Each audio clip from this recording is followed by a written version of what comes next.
Howard Stern, by any measure, is one of the great radio hosts of all time. He makes a huge amount of money for doing what he does, but there's a reason for it.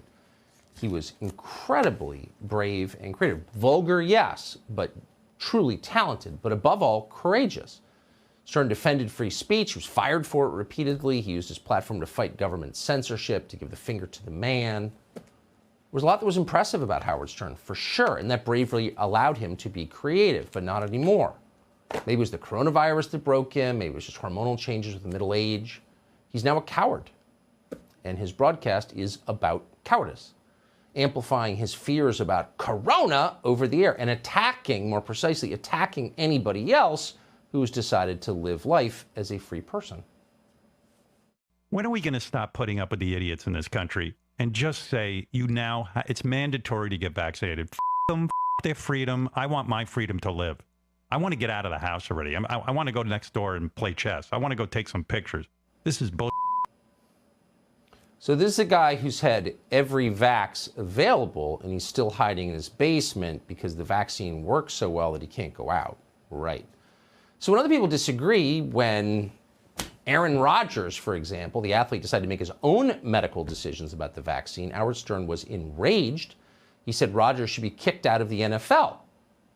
Socializing is now off limits to Howard Stern. He scolded Oprah because she had the audacity to host, brace yourselves, a Christmas party. And I'm really amazed by Oprah. I really am. I mean, on her Instagram, she likes to take you into her house where every night of Christmas is a big party, like a celebration, and she flies in a different chef. And it's getting very confusing to me. I see what's going on with COVID. Everyone's got it. Everyone's sick. People have 104 fever. I don't want to have 104 fever. I don't want to get sick. So I'm hiding. But everyone else is out running around. I see she's having dinner parties. So the guy was always a narcissist. Obviously, the show was about himself. But again, he had a spirit. He had bravery. But he's declined into this kind of quivering mass of neuroses and hatred. Hatred that has so overtaken him that he's decided that anyone who doesn't follow his commands should just go die. Listen. If it was up to me, anyone unvaccinated would not be admitted to a hospital. At this point, they've been given plenty of opportunity to get the vaccine. They don't trust our government.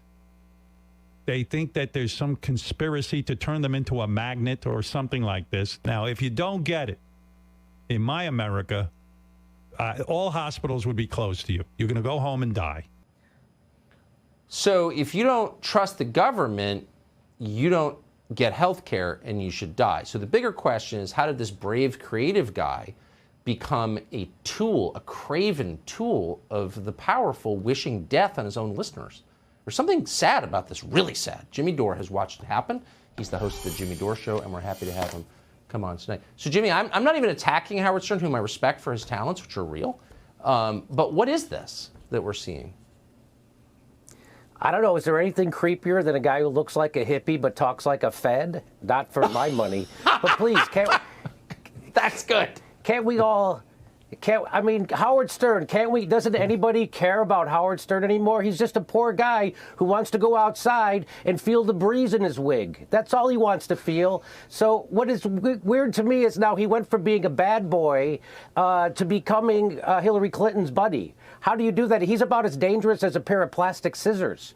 So what happened is the establishment gave him $400 million, and now he's the establishment. And so now instead of standing up to the oligarchy and standing up to the government and standing up to authoritarianism, now he's preaching it. And he's like a bully to get you to do things the government wants you to do. It's the opposite of freedom. It's the opposite of what comedy is supposed to be. You're supposed to use comedy to undermine the status quo and poke holes in it and make fun of it. He's now using his platform to prop up the status quo, authoritarianism. And by the way, he's doing exactly what the oligarchy wants him to do, which is blame your neighbor.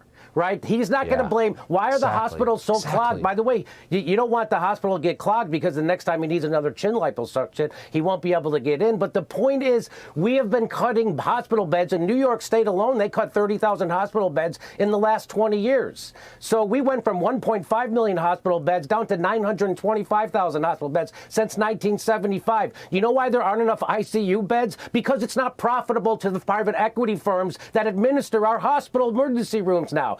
People don't know this. In 2018, I just covered it on my show, there was a huge outbreak of the flu, and guess what? Every hospital in every state was overrun, and they were treating people in tents for the flu. So this idea that the COVID patient is the person you should be angry at, instead of the oligarchs who have been getting rid of hospital beds and ICU beds because they're not profitable, of course that's what Howard Stern does now, because he is the status quo. There's no point to him anymore. He turned in, and so instead, you know, if you live long enough, as a hero, you're going to, I guess, turn into Don Imus, because that is what happened to Howard Stern. And it is sad to watch. I don't even know what to say. Go Jimmy Dore. He looks like a hippie. He talks like a Fed. That was so great. It's great to see you. Thank you for that. It's perfect. Thank Absolutely you. Perfect.